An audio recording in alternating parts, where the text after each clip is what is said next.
Hello YouTubers, this is a very special episode of Miniature Mashup because this is the first request video I have ever done. This episode comes courtesy of John DeMaria, who's a real fan of the show. He made a $20 donation to my GoFundMe, and then he suggested I make a Peryton miniature. So here it is, John, you are ensconced in Miniature Mashup history. This is my first request video, but I hope it's not my last. For all of you who've made a $20 donation to my GoFundMe, feel free to hit me up and request a special video. I'll do my best to make it happen, as long as it's reasonable. And if you've already donated and it's less than 20 and you want to make a request video, go ahead and just donate again, get yourself over 20 and make a request. I'll totally honor it. Now let's get on to today's project, the Peryton. I actually had to look this one up. In 30 years of role-playing, no dungeon master has ever thrown one of these weird things at me. Apparently it's based in Greek mythology, and it's a little bit like a centaur or minotaur, as it's parts of one critter grafted onto another. But unlike the minotaur, strapping an herbivore's head onto a predator's body isn't that scary. It's a little bit like, here's a tiger. Oh, very scary. And here's a tiger with a bull's head. Moo yow.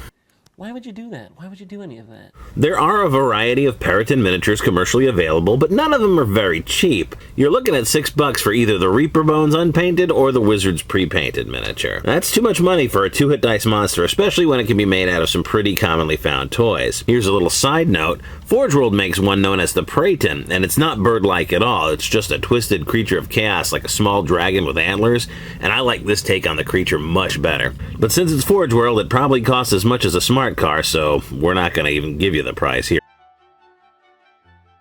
For this project, I'm slapping a couple of toys together. One is going to be this moose out of that Terra bucket of animals, and also this goofy cartoon vulture. I wish I could tell you where he came from. I got him at a thrift store, probably for about 50 cents. I'm just going to hack the head off that vulture and hack the head off of our moose here using a safety knife for both. Then I'm going to pin that moose head with a Dremel tool.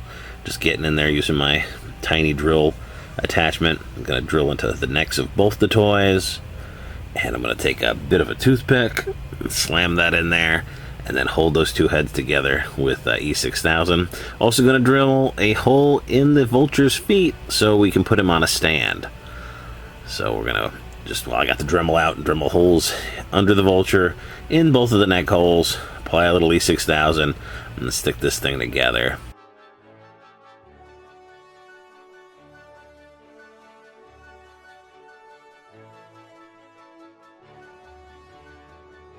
And a little bit of hot glue is going to go on the vulture's feet, and we're sticking a barbecue skewer up into that vulture body to support him. That's our flight stand.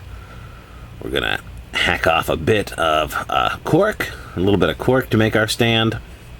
Here, I've got a lot of cork laying around for modeling, and I'm just going to stick that barbecue skewer into it, a little bit off center. You want to try to get the put it near the back so it'll support it. Now, of course, by itself, this cork isn't going to have enough weight in it to hold this vulture up most of the time.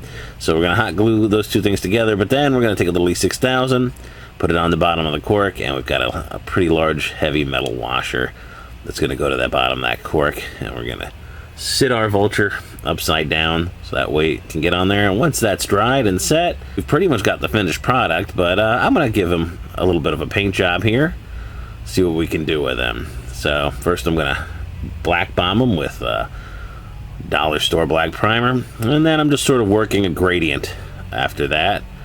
Here's the finished product, going from red to blue. There's a little bit of dark purple in the middle there. It gives him a little bit of a tropical look, but also keeps it kind of on the dark side and a little bit sinister looking.